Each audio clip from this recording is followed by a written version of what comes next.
उसके बाद धीरे धीरे लोगों को खोजना शुरू किए, जो सड़क किनारे हमको मिलते चले गए लोग, तो उनको फूड पैकेट हम देना शुरू किए। पहले एक दो थे, अब काफ़ी संख्या बढ़ गई है, लेकिन बहुत ज़्यादा लोग सड़क किनारे नहीं मिलते हैं। जो बहुत ज़्यादा मतलब मजबूर होते हैं वही अपने घर से बाहर आपको रोड पे दिख जाएंगे, तो उन लोगों के लिए खाने के जहाँ पैकेट मैंने दिया। और जहाँ तो कोविड-19 की बात रही, तो उस समय तो सब लोगों ने मदद की है, उसमें एक छोटा सा योगदान मेरा भी था। तो मैं पुलिस प्रशासन की भी इसमें मुझे काफ़ी सहयोग मिला था, क्योंकि उसमें तो आपको भी पता हो कि आप लोग घर से निकल के लोगों की मदद नहीं कर पा रहे थे, लेकिन पुलिस ने मुझे सपोर्ट किया, प्रशासन की तरफ से भी सपोर्ट था। और उस समय मैं अपने घर में ही, मेरे कुछ फैमिली मेम्बर फ्रेंड्स लोग थे, उनके साथ मिल के मैं फूड पैकेट अपने घर पे, खिचड़ी हुआ, कच्चा राशन हुआ, थाने के माध्यम से ही उसको मैं लोगों में बंटवाता था जहाँ पे उसकी नीड होती थी। उस बीच में मेरे कुछ मित्र हैं, कन्हैया मिश्रा हैं जैसे लोग मित्र हैं, जो कि प्रेग्नेंट लेडीज़ को जाकर ब्लड भी दिया, जो कि जब लोग घर से बाहर निकलने में डरते थे, उस समय भी उन लोगों ने मेरी मदद की। तो इसके लिए मैं उन सभी मित्रों का शुक्रगुजार हूँ, अपने फैमिली मेम्बर का शुक्रगुजार हूँ कि जिन्होंने उस बुरी स्थिति में भी मेरा साथ रहें, क्योंकि अकेले तो मेरे से नहीं हो पाता, उन लोगों ने मेरा मदद किया था उस टाइम में। और पटना बाढ़ में आप बताते हैं, 19 में पटना बाढ़ आया था, जब पटना पूरा भयंकर डूब चुका था। तो उस समय हम लोग की एक टीम है, एक युवा की टोली है हमारे साथ, जो मेरी मदद करती है। मेरे पिताजी ने इसमें काफ़ी सहयोग किया मेरा। उस बीच में हमने क्या हम लोग ने किया था, एक ट्रैक्टर था, जो आपका ट्रैक्टर और जो पिकअप होता है, उस पर खाने का पैकेट हम लोग बनवा के राजेंद्र नगर एरिया, बहादुरपुर, जो पटना मतलब डूब चुका था, वहाँ पे जा के हम लोग फूड पैकेट को डिस्ट्रीब्यूट करते थे लोगों के बीच में। औरत पकड़ ली और रोने लगी कि मुझे कुछ खाना खिलाइए, पैकेट वगैरह दीजिए भैया। बहुत ज़्यादा मतलब हम पहला बार लाइफ में ऐसा कुछ देखे थे, तो हमको कुछ समझ नहीं आया, तो उस टाइम पैसा निकाल के उसको दे दिया। बट बाद में घर जाके मुझे बहुत बुरा लगा कि पैसा को वो आदमी क्या करे, उसको तो पेट का अन्न चाहिए था। और हमारे समाज में कहा भी गया है कि अगर आप किसी एक पेट की अग्नि को बुझा देते हैं तो वो एक बहुत बड़ा यज्ञ होता है। नमस्कार, मैं रमेश झा और आप देख रहे हैं आंखें न्यूज़ 24। आज हमारे साथ जुड़े हैं सामाजिक कार्यकर्ता आनंद त्रिवेदी जी। आइए आपको मिलाते हैं उनसे और जानते हैं कि उन्होंने आज तक अपने लाइफ में सामाजिक रूप में क्या क्या अपना योगदान दिए हैं। सर, आपका बहुत बहुत जी नमस्कार। आंखें 24 न्यूज़ के सभी दर्शकों को मेरा बहुत बहुत नमस्कार है और धन्यवाद, आपने इस चैनल आपने बुलाया अपने में चैनल में। जी, मैं ये कार्य आपको लगभग 10 साल हो गए मुझे ये कार्य करते हुए, और छोटा बहुत अभी कुछ बहुत ज़्यादा वर्क तो नहीं कर पा रहे हैं, लेकिन कोशिश सही रहती है कि किसी के चेहरे पर मुस्कान ला सकें। और ये कोशिश हमने मतलब लगभग आज 24 चल रहा है, 2014-13 से मैं ये काम कर रहा हूँ। करने का उद्देश्य सिर्फ छोटा सा है कि मतलब सभी लोग अगर मिल के किसी एक आदमी का भी अगर हम लोग मदद कर देते हैं किसी भी रूप में, ज़रूरी नहीं है कि खाना खिलाकर, पानी पिलाकर ही, आप ब्लड डोनेशन देकर, किसी बच्चे को पढ़ाकर ये कर सकते हैं। और अभी फ़िलहाल मैं आपको रात्रि के समय निकलता हूँ, और आपको मतलब रात्रि में जो भी लोग सड़क किनारे रहते हैं, जो बेघर होते हैं, जिनके घर पे छत नहीं है, जिनका कोई आश्रय नहीं है, तो उन लोगों को मैं खाने का पैकेट, फूड पैकेट जो होता है, अपने स्तर से देता हूँ। और जहाँ तक बात रही ओकेजन होता है, जैसे फेस्टिवल हम लोग भी मनाते हैं, तो मैं सोचता हूँ कि जिनके पास कुछ नहीं है, जिनका कोई है नहीं, उनके लिए कुछ किया जाए। तो उन लोगों के लिए मैं क्या करता हूँ कि अगर आपका मान लीजिए दशहरा, छठ, दिवाली या होली जो भी पर्व रहा, अभी रिसेंटली भी हुआ था, तो उस वर्ष में मैं उन लोगों के लिए कपड़े, कुछ मिठाई का पैकेट होता है, उनको जाकर दे देता हूँ। कम से कम इस बहाने उनके चेहरे पे खुशी देखने को मिलती है। मालूम है जहाँ तक आपने कोविड-19 में भी लोगों को काफ़ी सहायता पहुँचाया था। जब चमकी बीमारी आई थी मुजफ्फरपुर में, तो आपने वहाँ भी चढ़ बढ़ के हिस्सा लिया था। तो सर, आपका ये ध्येय कब से है, कब से आपने ये सोचा कि हमें ये काम करना है? देखिए, एक्चुअली मैं इंटर के बाद से बिजनेस लाइन में उतर गया था, तो जब रोड पे निकले तो कुछ लोगों को खाने का पैकेट हम दे दिया करते थे। ये मेरा बचपन से आदत है, माँ बाप का संस्कार दिया हुआ था, तो वो दे दिया करते थे। लेकिन हम देखे कि एक दो लोगों को देने से कुछ फ़ायदा नहीं बनता है, तो उसके बाद क्या हो कि रात का ही मेरा जनरली काम रहता था, बिजनेस मीटिंग जो भी होती थी रात को ही ख़त्म होती थी। उसके बाद धीरे धीरे लोगों को खोजना शुरू किए, जो सड़क किनारे हमको मिलते चले गए लोग, तो उनको फूड पैकेट हम देना शुरू किए। पहले एक दो थे, अब काफ़ी संख्या बढ़ गई है, लेकिन बहुत ज़्यादा लोग सड़क किनारे नहीं मिलते हैं। जो बहुत ज़्यादा मतलब मजबूर होते हैं वही अपने घर से बाहर आपको रोड पे दिख जाएंगे, तो उन लोगों के लिए खाने के जहाँ पैकेट मैंने दिया। और जहाँ तो कोविड-19 की बात रही, तो उस समय तो सब लोगों ने मदद की है, उसमें एक छोटा सा योगदान मेरा भी था। तो मैं पुलिस प्रशासन की भी इसमें मुझे काफ़ी सहयोग मिला था, क्योंकि उसमें तो आपको भी पता हो कि आप लोग घर से निकल के लोगों की मदद नहीं कर पा रहे थे, लेकिन पुलिस ने मुझे सपोर्ट किया, प्रशासन की तरफ से भी सपोर्ट था। और उस समय मैं अपने घर में ही, मेरे कुछ फैमिली मेम्बर फ्रेंड्स लोग थे, उनके साथ मिल के मैं फूड पैकेट अपने घर पे, खिचड़ी हुआ, कच्चा राशन हुआ, थाने के माध्यम से ही उसको मैं लोगों में बंटवाता था जहाँ पे उसकी नीड होती थी।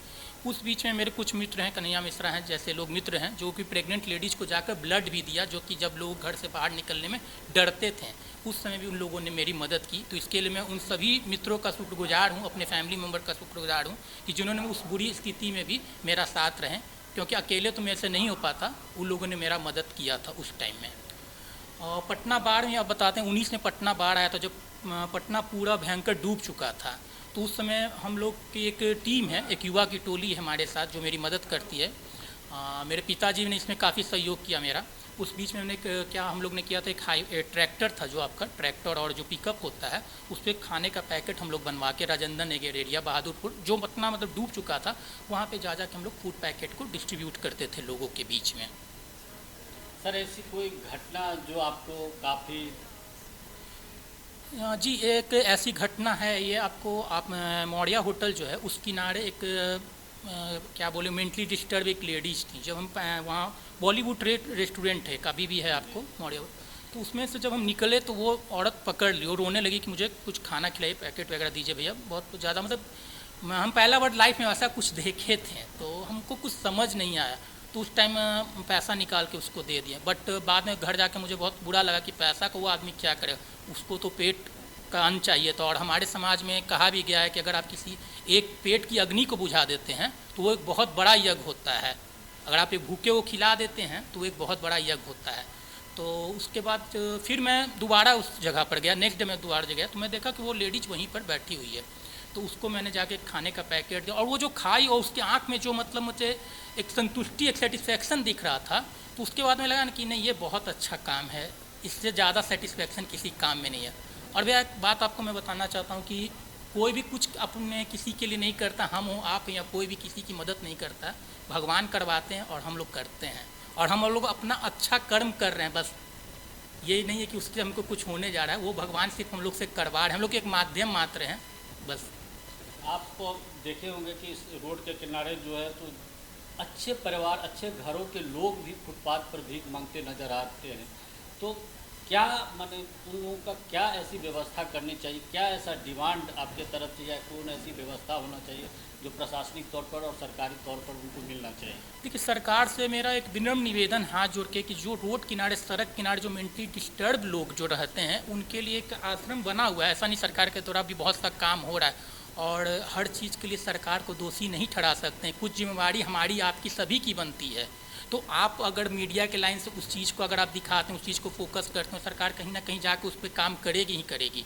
और जहाँ तक है तो कुछ उन लोग के लिए एक सेवा कुटीर टाइप का बना है पटना में, लेकिन वो पर्याप्त मात्रा में नहीं है, उसको थोड़ा बढ़ाया जाए, और उसमें जो ज़्यादा से ज़्यादा लोग, जो नीडी लोग हैं, जो वास्तव में मतलब रोड किनारे हैं और वास्तव में उनको ज़रूरत है, उनकी ज़रूरतों को पूरा किया जाए। बस सरकार से ये निवेदन करते हैं। आम लोगों के लिए क्या संदेश है सर? आम लोगों से यही संदेश है कि भैया एक छोटी सी मतलब गुजारिश है आप लोग सभी लोग से, जो भी मेरे चैनल के इनके चैनल आके 24 न्यूज़ के माध्यम से जो भी दर्शक देख रहे हैं, उनको एक छोटा सा मैसेज देना चाहते हैं कि if each one start helping at least one person then no one will be untouched.